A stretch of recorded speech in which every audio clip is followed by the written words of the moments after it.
Hola a todos. Quedaba pendiente, como os dije en el anterior tutorial, explicar una parte de este primer apartado sobre la evolución de la población mundial, que realmente no está en el libro, pero que es muy importante que aprendamos, que es la teoría o modelo que se ha usado en demografía ya desde hace tiempo para explicar cómo tiende a evolucionar la población en cada zona.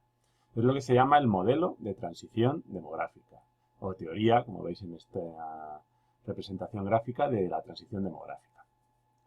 Cada país lleva su ritmo. Entonces, unos países están ya en un momento de este modelo y otros en otro, ¿no?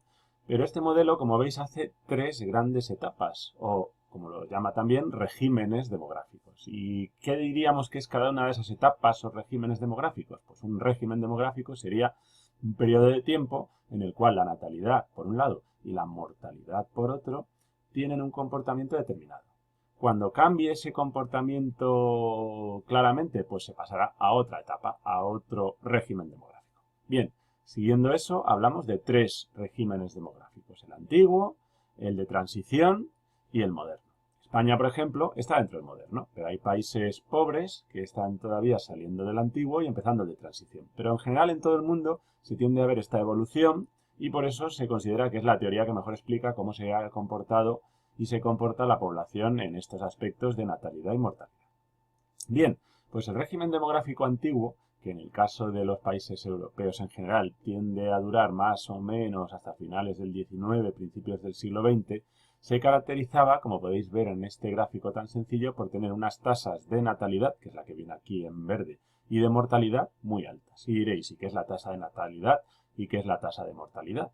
Bien, pues la tasa de natalidad no es más que dividir los nacimientos que hay en un periodo de tiempo, por ejemplo en un año, entre la población total que ha tenido esos nacimientos y multiplicar por 1000. Lo digo de una manera más sencilla para que me entendáis. Es ver cuántos niños nacen en un año por cada 1000 habitantes de una población. Así que si decimos, por ejemplo, que España tiene ahora mismo una tasa de natalidad del 8 por 1000, quiere decir que de cada 1000 españoles nacen 8 en el último año. Eso es lo que quiere decir la tasa de natalidad. Lo mismo pasa con la de mortalidad. El número de muertes por cada 1000 habitantes. Así que dividimos las muertes entre la población total de esa zona y multiplicamos lo que sea por 1000. Bien, pues en el régimen demográfico antiguo, tanto la tasa de natalidad como la tasa de mortalidad, que como acabáis de ver son tantos por 1000, se caracterizan por ser muy altas. ¿Y qué quiere decir muy altas? Por estar en torno al 30, 35, incluso 40 por 1000. Os acabo de decir hace un momento que nosotros tenemos una tasa de natalidad ahora del 8, así que juzgad lo que es un 40, muchísimo. ¿Por qué se tenía tanta natalidad y mortalidad en el régimen antiguo? Es lo que vamos a ver ahora. Pues si tenía tanta natalidad y tanta mortalidad en este régimen demográfico antiguo, que como veis pongo hasta el siglo XVIII en los países más avanzados, como puede ser una Inglaterra o en general una Francia en buena medida o incluso Alemania, porque no se tenía control del número de nacimientos. No se tenía control en cuanto a que se tenían los hijos que se tuvieran que tener, es decir, que vinieran de manera natural. No había prácticamente uso de anticonceptivos, por supuesto el aborto no estaba legalizado y tampoco se recurría a él apenas, ¿no?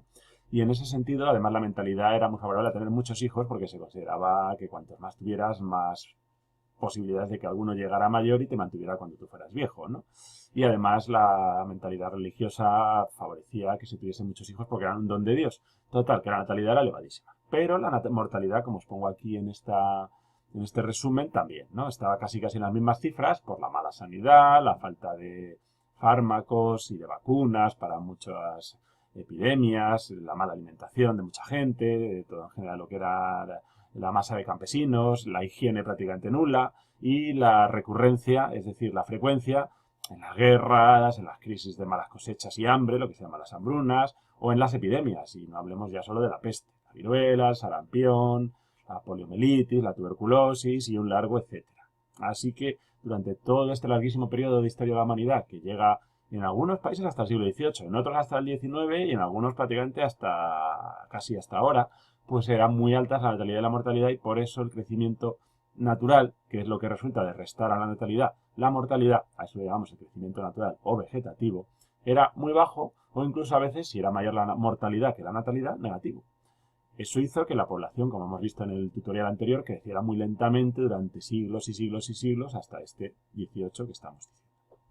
Pero a partir del siglo XVIII, o más tarde según los países, se entra en lo que se llama la transición, segunda etapa. la etapa de cambio, ¿no? En esa etapa podemos ver dos momentos, dos fases. Una en la que sobre todo baja la mortalidad. La mortalidad baja antes porque es más fácil bajarla, ¿no? En cuanto mejora la sanidad, en cuanto empiezan a descubrirse vacunas, por ejemplo, contra la viruela, en un primer momento. En cuanto mejora la higiene y se empieza la gente a lavar más, sobre todo las manos, ya lo habéis visto ahora con el coronavirus, pues clarísimamente desciende mucho la mortalidad. También mejora la alimentación porque está mejorando la agricultura a la vez y está produciéndose más. En esa fase de descenso de la mortalidad, si todavía la natalidad es alta, como está bajando la mortalidad y apenas está bajando la natalidad, el resultado ya os lo podéis imaginar, la población crece mucho. Así que es el momento en el que más ha crecido la población en las zonas que pasan por él, ¿no? Sin embargo, en la segunda fase de la transición también se añade claramente la natalidad a esta bajada. La mortalidad ya empieza a llegar a cifras bajas y es más difícil bajarla más, y entonces lo que está bajando sobre todo muy rápidamente es la natalidad. Que la natalidad baje tiene más que ver con el cambio en la mentalidad, que la gente deja de ver a los hijos ya como un don de Dios o como una fuente de seguridad para tu vejez, y además se empiezan a usar más los anticonceptivos, se difunde la legislación que despenaliza el aborto, etcétera, etcétera. Se hace más la población urbana y menos rural. Total, que se tienen cada vez menos hijos porque la gente se casa más tarde, ya no contemplan tener muchos hijos y la maternidad ya no se ve como algo obligatorio. Y además la mujer en muchos casos empieza también a trabajar. Total, que se baja muchísimo la natalidad durante este periodo hasta que llega a unas cifras más o menos similares a las de la mortalidad. El crecimiento natural durante toda esta fase que llamamos de transición es muy alto en el primer momento, en el descenso de la mortalidad, pero luego va reduciéndose hasta llegar a ser muy pequeño. En los países como España y en general los países desarrollados han pasado por estas fases durante el siglo XX, en general, algunos antes ya, desde finales del XVIII, y la primera de las dos fases, la de descenso de la mortalidad sin bajar apenas la natalidad, la llamamos explosión demográfica, porque es la de mayor crecimiento demográfico. Y la segunda es la de progresivo envejecimiento. Total, que cuando ya se llega a esas cifras bajas de ambas, natalidad y mortalidad, entramos en lo que se llama el régimen demográfico moderno, que es en el que estamos nosotros desde hace ya casi medio siglo y otros países incluso más tempranamente, los países más avanzados, y que supone quedarse ahí estancado en esas cifras muy bajas de natalidad y mortalidad. Lo que implica que nacen pocos niños, pero también se muere poca gente, son cifras en torno al 10% o menos, nosotros estamos en menos ahora mismo, incluso la mortalidad también puede bajar a cifras en torno al 5%, y eso hace que se viva más, que la esperanza de vida suba muchísimo. En el caso de España la esperanza de vida es más de 80 años, y aprovecho para explicaros lo que es la esperanza de vida. No es más que la media de años que vive la gente en un país o en un lugar. ¿Cómo se calcula? Pues tú, por ejemplo, coges un año, coges todos los que han muerto en ese año y hallas la media de edad a la que han muerto.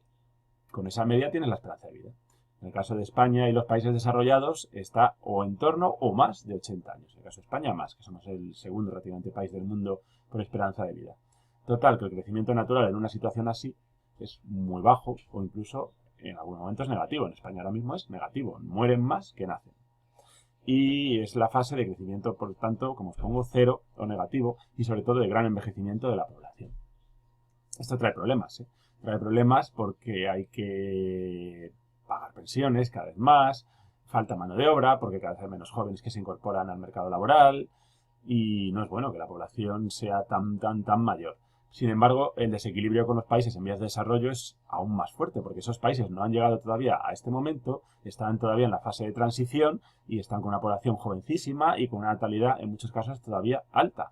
Entonces, mientras que unas zonas están con cada vez más superpoblación, la India y países pobres, otras están envejeciendo y estancándose en su población. Así que, como siempre, pues hablamos de desproporción.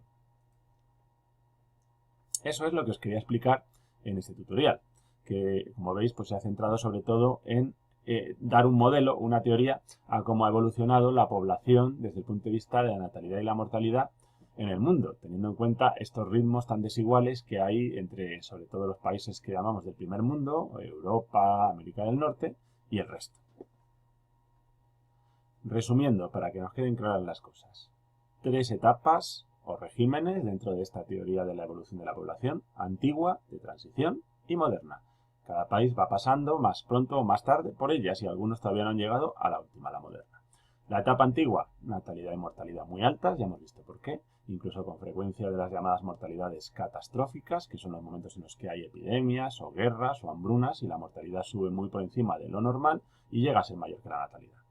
Consecuencia, crecimiento natural débil, lento, incluso a veces se decrece, una esperanza de vida muy baja, que no llegaba en muchos casos ni a los 25 o 30 años de edad, y una población muy joven.